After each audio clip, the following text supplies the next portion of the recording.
Thank you. So today we have Debbie Botha. She is with the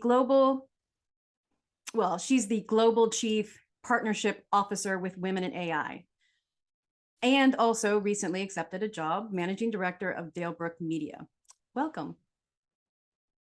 Thank you, Melissa. I'm really glad to be on your show. I was, I think, fortunate enough that I kind of came across you on the internet, but not only are you this, representing the Chief Partnership Officer for a global community, but this community is all about women in AI. And specifically, the way I understand it, it's creating an opportunity for women, male allies, corporate partners working together to really increase the number of women in the AI space. So I'd love to understand what was your professional journey in getting from, early in your career into coming across and being such an important partner with women in AI?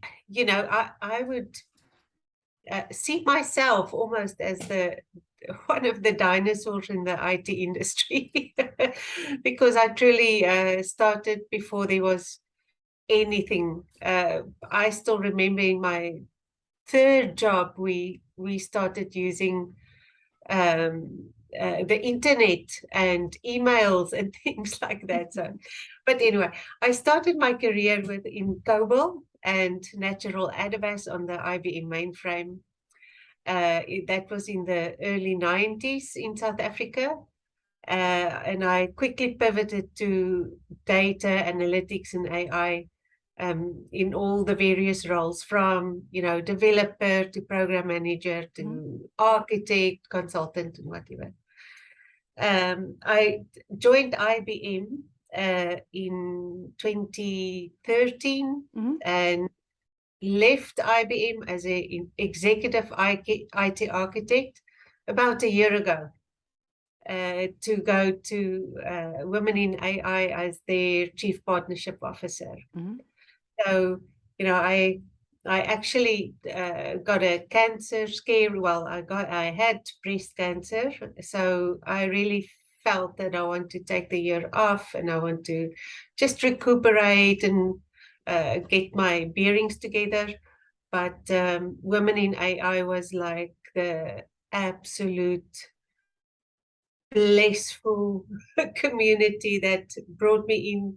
And they said, well, while you recover, be the Chief Partnership Officer for us and help us with getting our community sponsorships and grow the community. So I was really blessed to have them, to have been with him all this time.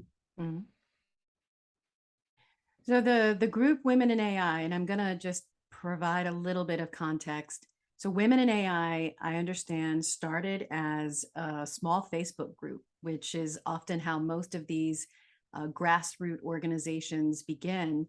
But now, over time, you've got over 8,000 members and counting, and you are touching 140 countries. That is fantastic. So I'd love to hear a little bit more about the organization Women in AI.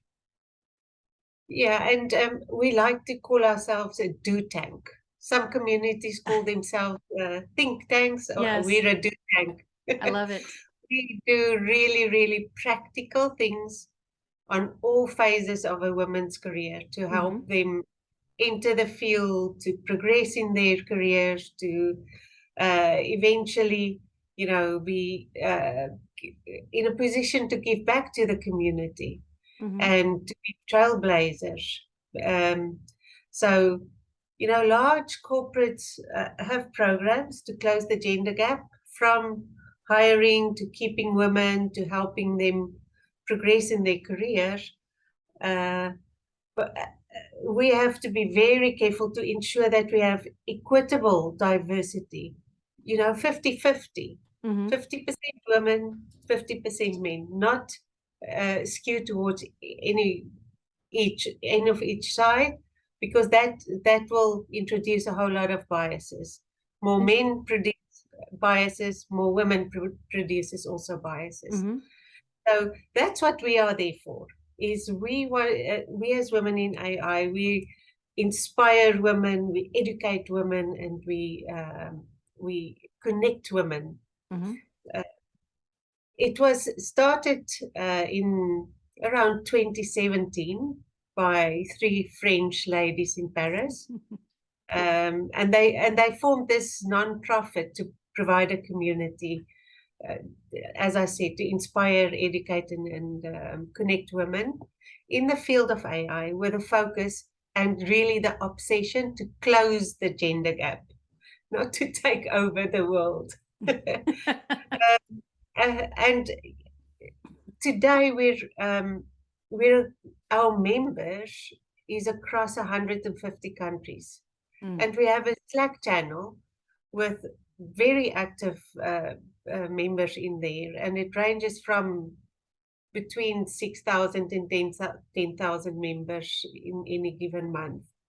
And we have women in AI volunteers physically in countries.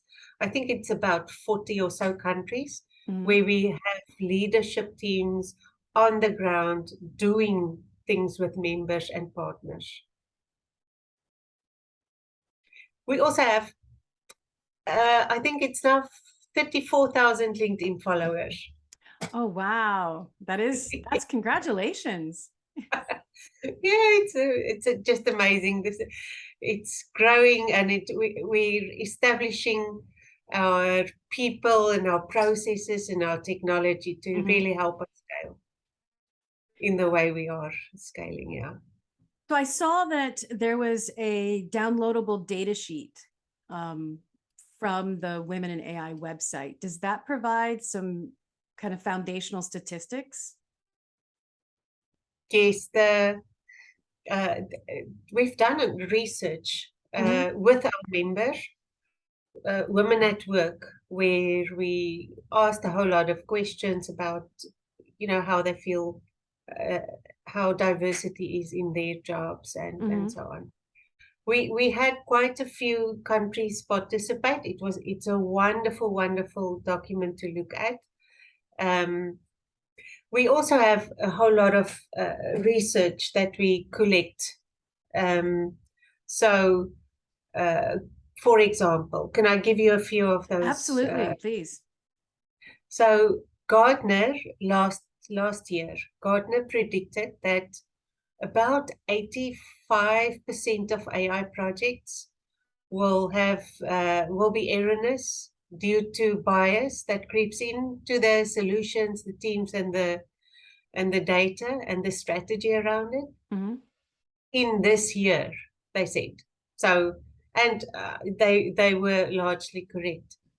The World Economic Forum created this massive document. It's hundreds of pages to talk about the ethics of data and the gender gap and women at work in the field of AI. And they said if we carry it on in the way we do, we will take 132 years to close the gender gap. Oh, oh my. And so Gardner says there's a lot of bias. That's why. World Economic Forum says it's going to take forever. So that's why communities like Women in AI exist, to really take charge, take action, be practical, and help women get into the field, stay in the field, and flourish in the field. So there's a book, the AI Thought Book. It lists over 200 cognitive biases. So why is it so biased? It is because worldwide, not more than 26% of the people in the field of data analytics and AI are women. So we're not encouraging enough women to either into the field. That's one problem, but stay in the field is another problem. And 10% of publications in the field is by women. So women tend to take on less driving, innovation, change type of opportunities and positions. They like to support. So, and it's not all women. It's just a fact that only 10% is publications is by women. So what are some of the things that Women in AI is doing to help really bridge this gap? Not in 150 years, but what's your organization doing to help move that along a little bit more quickly? So, first off, one more problem that I think I would like to suggest or talk about, because we're doing quite a few things that addresses all these problems.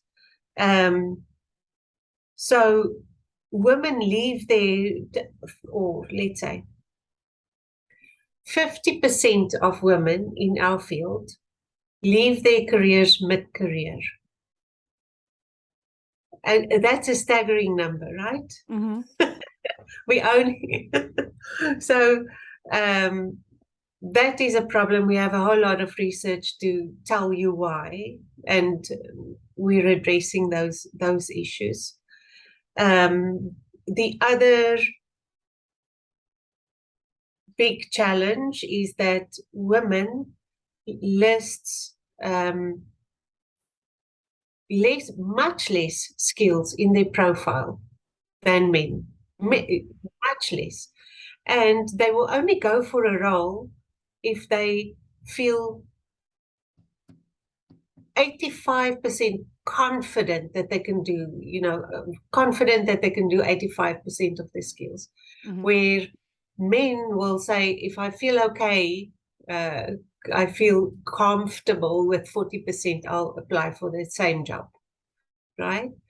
So, and the other challenge is if we've got research looking back to performance appraisals, where they saw that on average, women is rated much, much lower in performance potential than men, even if they are outperforming their male counterparts in their current position.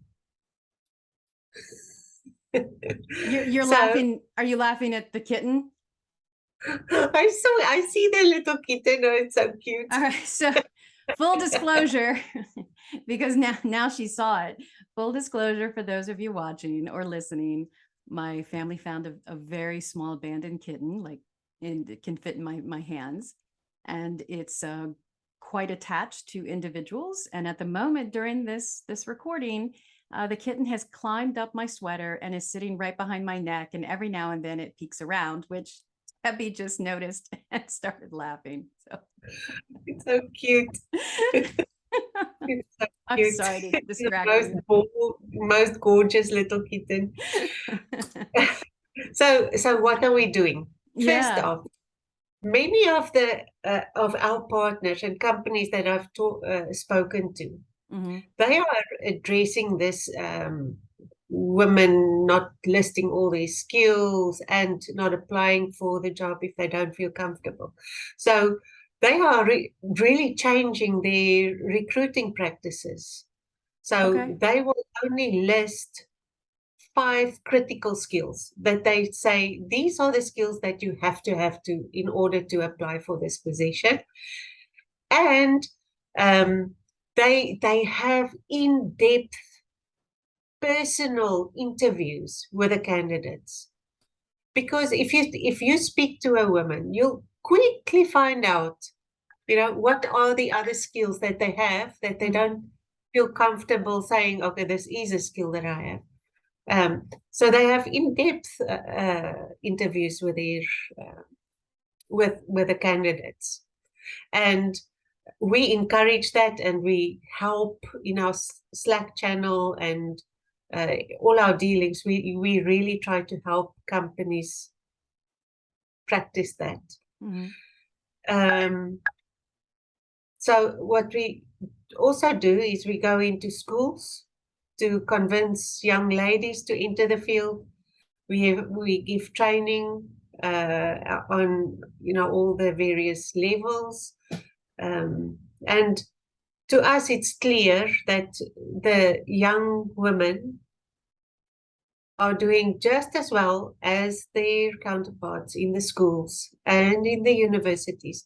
So they shouldn't stand back and say this is a male thing. What women need to understand, and I also had a conversation with a woman, with a young woman in the AI field, with her husband and two young children. Mm-hmm. And she was saying she feels so guilty for pursuing this career and working so hard and so on. And I said to her, women really, really need to understand that they are needed.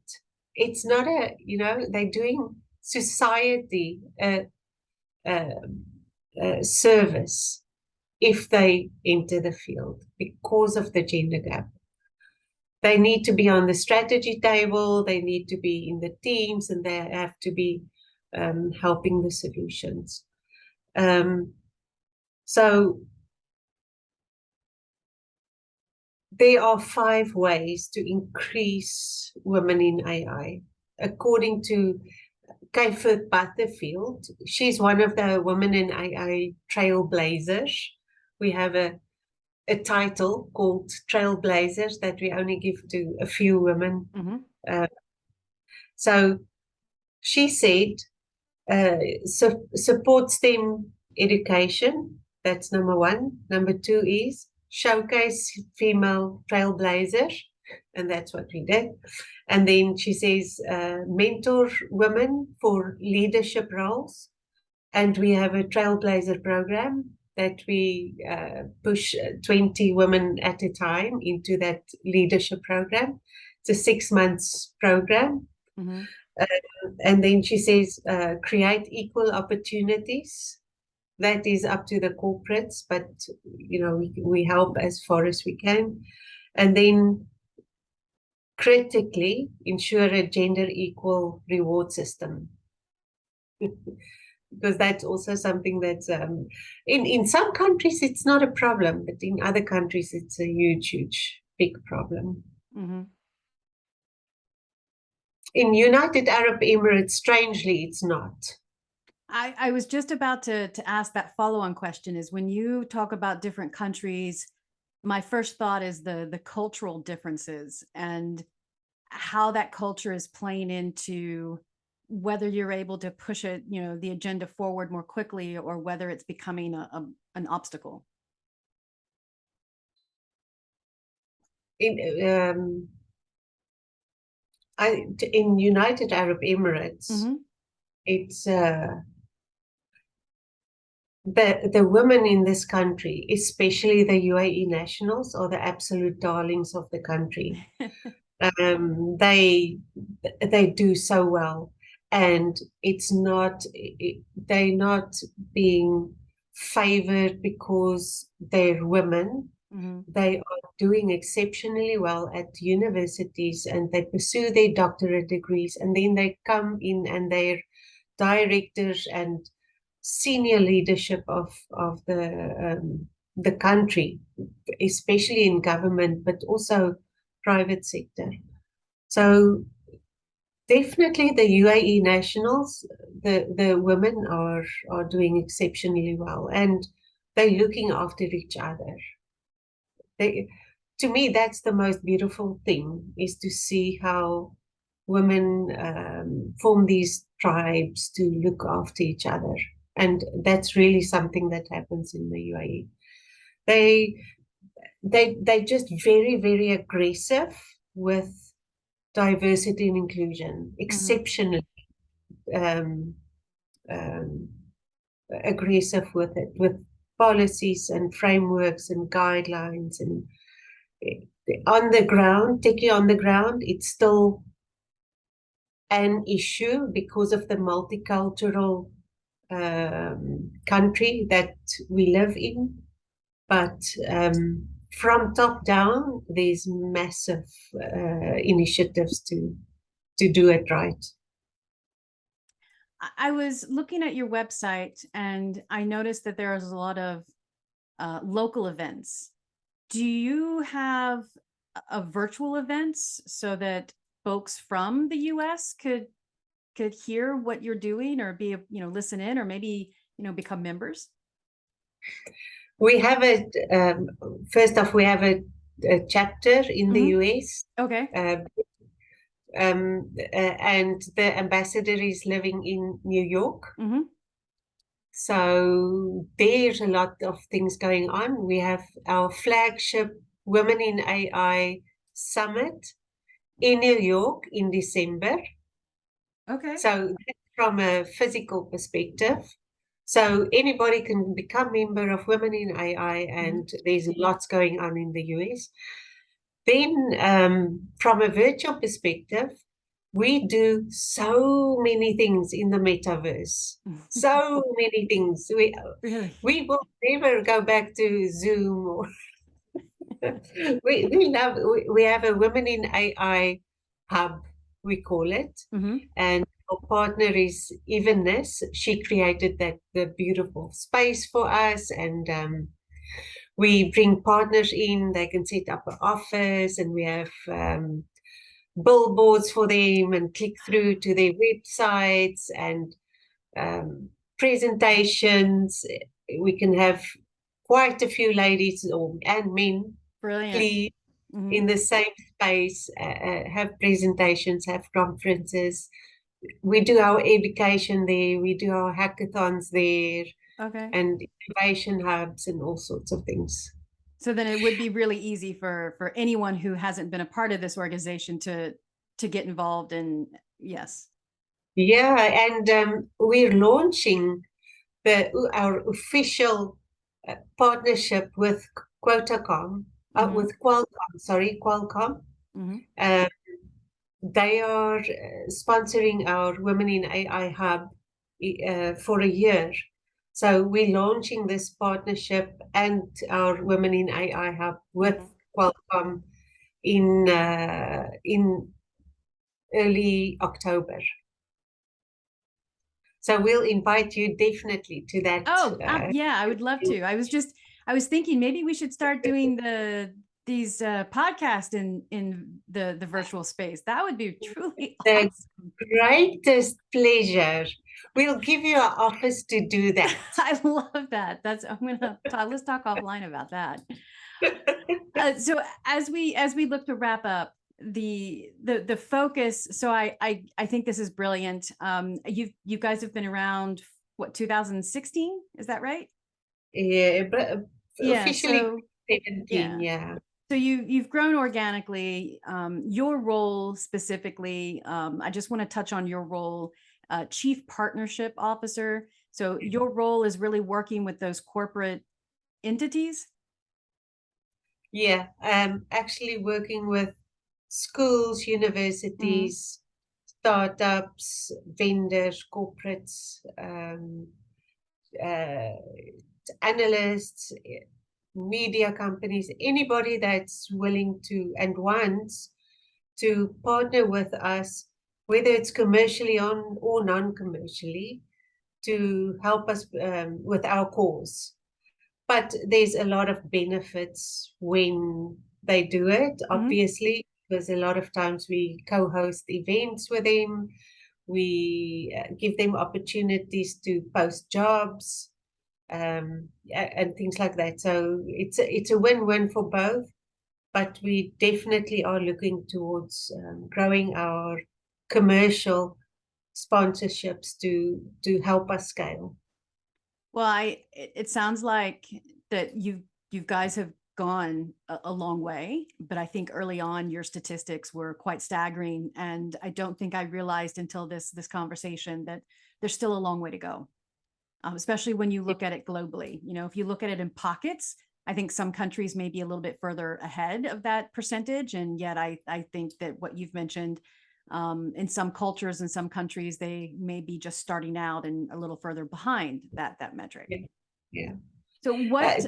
Go ahead. But I have to say, in a lot of countries, Possibly it could be 50-50, but it will be on the lower levels of the corporate ladder. Higher in the corporate ladder is a serious issue globally in every single country. And I can quickly tell you why if you have a few minutes. So women are, a lot of women, let's just say that, they are not seeing the corporate ladder as anything welcome. They see it as a challenging obstacle that they don't like. They want their work to talk for itself. Where men love it. They thrive on convincing people that they are ready to climb the corporate ladder. So it, it's the two sides of the coin. And then, as I said, the performance appraisals where women are just not seen as promotion ready, or so then they just leave. Before we leave, if someone's listening, how can they reach out? How can they become a member? How can they get involved? Oh, yes, please go to womeninai.co. There you'll see a few. You can become a member, you can become a partner, you can become a volunteer, and you'll get access to the Slack channel and see how vibrant that community is. It's really fun and welcoming and engaging. Fantastic. Any last thoughts for those listening that are in, let's say they're just starting their career, they're just getting out of university? What's your advice? I always say to the youngsters, keep on coding. Do as much coding as you can. I find all these questions. Oh, I want to go into project management or architecture or any of those things. And I say, just, you'll have to, as a young, up and coming professional in the IT technical industry, as long as you can, as wide as you can, as deep as you can, do coding. That will make you a better IT architect and a better technical leader in the long run. Perfect. Brilliant. What a great way to end the conversation today. Thank you so much for your time. Thank you for having me. I really enjoyed it. It's always so nice to talk to you, Melissa. And next time is in the metaverse. Yes, we might. Yes, absolutely. Absolutely. We'll continue this conversation offline. Thanks. No more Zoom.